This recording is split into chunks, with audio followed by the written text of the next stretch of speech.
மகிழ்ச்சியின் சத்தம் வழங்கும் அனுதின தேவமன்னா. Voice of Joy presents Daily Manna by Reverend A. Benedict.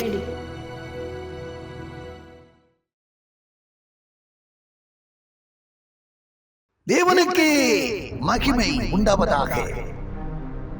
இன்றைய தேவ மன்னாவாக 1 சாமுவேல் 1ஆம் அதிகாரம் 10ஆம் வசனம். அவள் போய் மனம் கசந்து மிகவும் அழுது கர்த்தரை நோக்கி விண்ணப்பம் பண்ணி என்று எழுதப்பட்டிருக்கிறது. இன்றைய மன்னாவின் தலைப்பு, கர்த்தர் உன் கண்ணீரை காண்கிறார். கண்ணீரை காண்கிற தேவன். கண்ணீரை காண்கிறார், கதறலை கேட்கிறார். கண்ணீரை காண்கிறார், கதறலை கேட்கிறார். வேதனை அறிகிறார், உன் வேதனை அறிகிறார். விடுதலை தருகிறார், உனக்கு விடுதலை தருகிறார். ஒன்று சேர்ந்து நாம் செபிப்போம், சத்தானை மிதிப்போம், தேசத்தை சுதந்தரிப்போம். ஒன்று சேர்ந்து நாம் துதிப்போம், சத்தானை மிதிப்போம், தேசத்தை சுதந்தரிப்போம். நம் இயேசு நல்லவர், ஒருபோதும் கைவிடா, ஒரு நாளும் விலகிடார். என்னை கேட்கிற அன்பான தேவச்சனமே, அன்னாளை குறித்து நாம் யாவரும் அறிந்திருக்கிறோம். அன்னாள் திருமணமாகி பல காலமாய் குழந்தை பாக்கியம் இல்லாமல் அவளுடைய சக்களத்தினாலே மிகவும் நிந்திக்கப்பட்டவளாய் அவள் அந்த காரியத்தை அநேகரிடத்திலே சென்று அழுது சொல்லியிருப்பாள். என்னை விதமாக என் சக்களத்தை நிந்திக்கிறாள், தூசிக்கிறாள், என்னை ஏளனம் பண்ணுகிறாள் என்று சொல்லி எவ்வளவோ இடங்களிலே சுற்றி திரிந்து அழுது சொல்லி இருக்கக்கூடும். ஆனால் அவள் துக்கம் மேலும் மேலும் அதிகரித்ததே அல்லாமல் அதிலே ஒரு தீர்வு காண முடியவில்லை. மாறாக ஒரு நாள் தேவ ஆலயத்திற்குள்ளே வந்தாள். தேவ சமூகத்திலே தன்னுடைய இருதயத்தை ஊற்றி அங்கே மனம் கசந்து மிகவும் அழுதாள். மிகவும் அழுது ஜெபித்தாள் என்று சொல்லி நாம் பார்க்கிறோம். ஆண்டவர் அவள் கண்ணீரை கண்டார், அவள் வேதனைகளை அறிந்தார், அவள் மேல் இரக்கம் காட்டினார் என்று சொல்லி நாம் பார்க்கிறோம். என்னை கேட்கிற அன்பான தேவச்சனமே, கண்ணீரோடு விதைக்கிறவர்கள் கம்பீரத்தோடு அறுப்பார்கள் என்று வேதம் சொல்லுகிறது.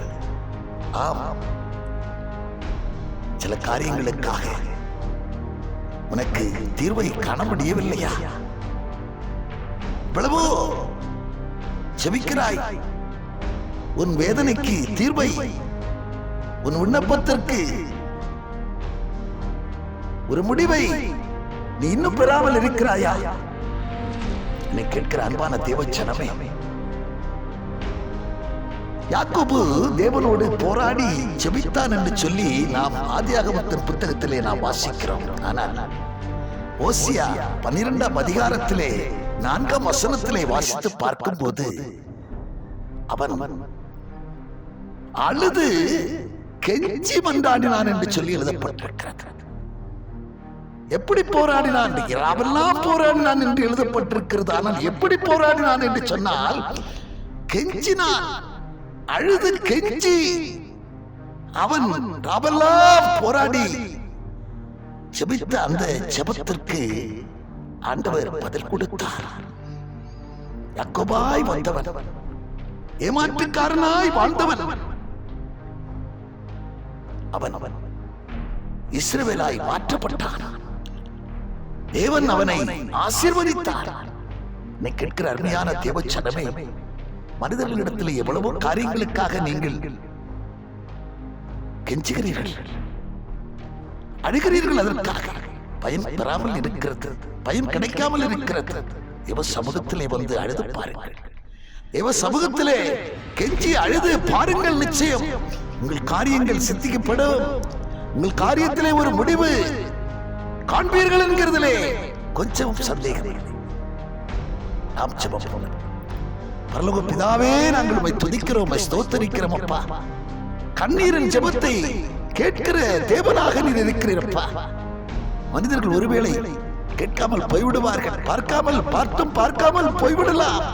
ஆனால் என் தேவாதி தேவன் இடத்திலே கெஞ்சி அழுது மண்டாடி கேட்கிற தேவ பிள்ளைகளுக்கு உடன்பதில் கொடுக்கிறவராயிருக்கிறீர். அன்று எசேக்கியா ராஜா சுவர்புரம் திரும்பி அழுது ஜெபித்த போது அவனுக்கு 15 ஆண்டுகளை கூட்டி கொடுத்த மா தேவன், ஆண்டவரே, தாவீது நெருக்கப்பட்ட வேளையிலே தன்னிலே பலன் இல்லாமல் போக மட்டும் அழுது விண்ணப்பித்த அவருடைய ஜெபத்திற்கு பதில் கொடுத்த எங்கள் தேவாதி தேவன், ஆண்டவரே, இந்த நாளிலே நோடி ஜெபிக்கிற, இந்த நாளிலுமே நோக்கி பார்க்கிற நம்முடைய பிள்ளைகள் ஒவ்வொருடைய குறைகளையும் நிறைவாக்கி தாங்கப்பா. ஒவ்வொருடைய புறம்பலை ஆனந்த கழிப்பாக மாற்றி தாங்கப்பா. துக்கம் சந்தோஷமாய் மாறட்டும் ஆண்டவரே. கிருபை என்னாலும் கேட்கிறதான தேவ பிள்ளைகளோடு சூழ்ந்து கொள்ள வேண்டும் என்று ஜெபிக்கிறேன். சமாதானத்தை கட்டளையிடுவீராக. இயேசு கிறிஸ்து நாமத்தினால் ஜெபிக்கிறோம். ஜெபம் கேளும் நல்ல பரலோக பிதாவே. ஆமென்.